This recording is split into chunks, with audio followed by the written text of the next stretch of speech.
What's going on, everybody? Welcome back to the channel. Today I wanted to try something a little different other than just recording me driving down the road and stuff.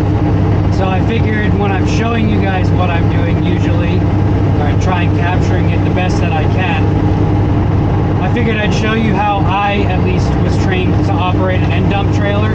Now there's probably a lot of different methods, there's a couple different types of trailers, but I'm just going to show you how I do it on a day-to-day basis. So some of them have 2 axles, some of them have 3 axles. I have a 3rd axle. It's a lift axle, tag axle, pusher axle, whatever you want to call it. I'm pretty sure a tag is when the rear axle lifts and a pusher is the front like I have. But if you want to get technical, otherwise you can just call it a lift axle. And that's for weight purposes and having it over axles. I believe in New Hampshire we need to have it. I'm not super sure on the exact laws and regulations on it. All I know is that when I'm loaded, I put it down, and when I'm unloaded, I can put it up. The way I was trained with it was, when you're taking tight corners, to put it up, just to put less stress on it. But you can take the turns with the axle down, but you don't want to back up with it. I can't remember exactly why, but I was just told, lift it up when you're going to back up. So every truck will be different in regards to how you put it up, down. Some might have it on the lever over here, like where your tailgate and stuff would be. None of that's wired in on this truck. The only thing that's wired in here is the lever to put it up and down. Everything else, that's where you see me flipping the switches and everything outside. But that's what this lever is right here, the trailer hotline. That's so if it's down, the axle's up, and if it's up, you'll hear it going, putting air in, and then it inflates the bags and puts it down. Now you also have your tarps. I've driven the 2 trailers that we have. One's an electric tarp, the other one's a crank. Like this one right here is a crank, so I have to get up, manually sit there and crank it. Whereas the other one, I just sit there and hold a switch.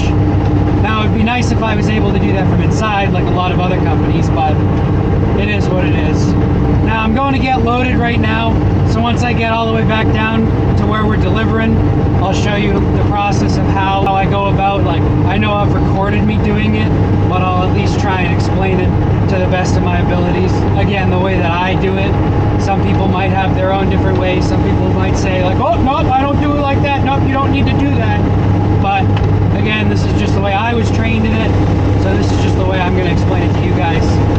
I know there's a lot of videos out there from different people showing how to do it. So, if you don't have a trailer like mine and somebody has a trailer that you'd be pulling or you're interested in pulling, check that out as well, because the processes can vary a little bit.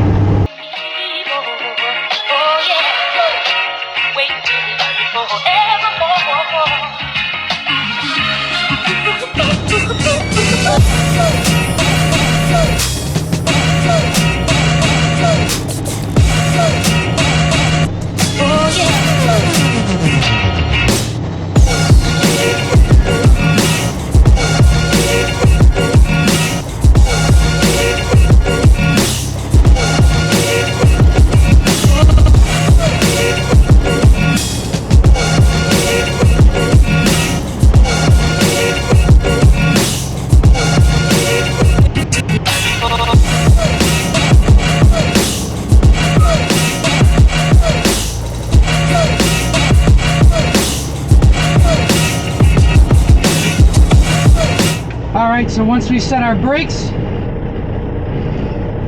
want to put the clutch in, engage your PTO, dump the air out of the bags of the truck, and then we're going to go dump the air in the suspension on the trailer and unlatch the tailgate.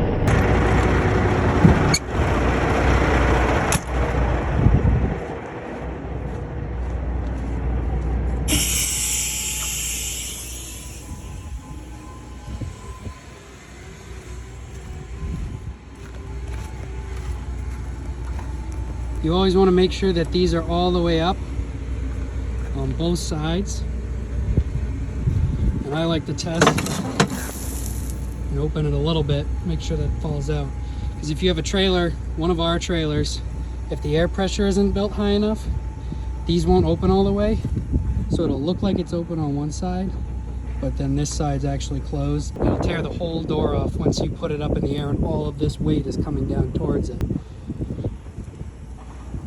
So I'm trying to get this the best I can. Let me see if I can zoom out a little. So the way we have this set up right now is the hinges are at the top, so it'll flap open like this once it goes up. But you can also lock these in so that the door swings open and then you lock it the other way. Hey guys, I just realized when editing the video that I forgot to mention mud flaps. Make sure that before you back all the way up to curbs or when you're dumping to hook them out of the way or they can get torn off. Looking at this picture here, you can see how low the flaps hang to the ground. If you look closely, you'll see a little hole at the bottom and the hook's just below the taillights. Now these hooks can vary from trailer to trailer. The flaps on my trailer are actually cut a little bit, so I don't have to worry about them when I'm backing up to curbs or when I'm dumping, but I did lose a mud flap on the newer trailer because they hang down just like this one. So here's a closer look at the flaps so you can better see the hole. So now then I have this lever over here. Forward is up, back is down. So this is technically backwards. The other truck that I drive, back is up, forward's down. Once the PTO is engaged and you put pressure on the throttle and push up, it starts to go up. So then as I'm putting this up, I'm watching both sides. You want to make sure that you're on as level of ground as you possibly can. Give a peek out the back window if you need to. And then once it starts coming out, push in your brake.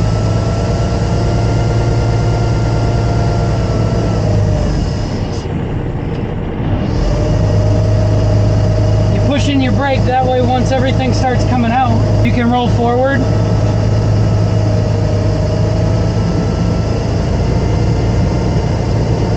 So that it all can come out a lot better. And then you want to pull forward.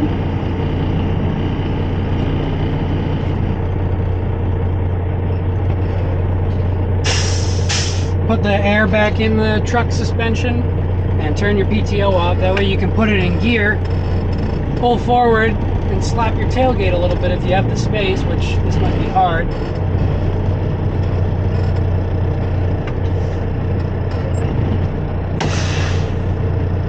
And then all you do is just come back over to your lever over here and start putting the body down.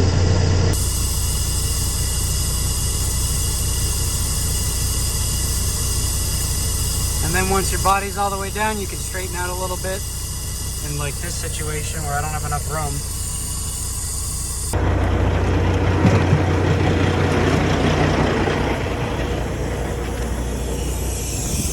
Throw your air back in.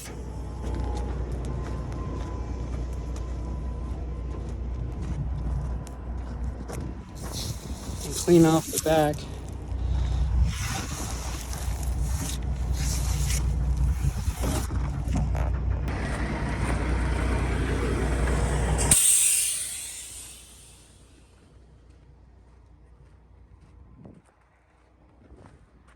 And make sure these are both latched. So we're loaded, we're taking a load back to the shop. I just wanted to give a little example of what I mean by when I'm, putting the tag down, taking it up on turns, things like that. So when you're driving, if it's on a road you don't know, or if it's on a road you do know, so you'll know when the corners are coming. But just look at your GPS if you're using it, and if it looks like a pretty sharp turn, or if you're taking a sharp turn at like an intersection or something, I was always told to put the tag up. So knowing that there's a light up here, I'm gonna put it up. Now, some trailers take longer than others, so I usually flip it about here. And by the time we get down there, it'll probably be up.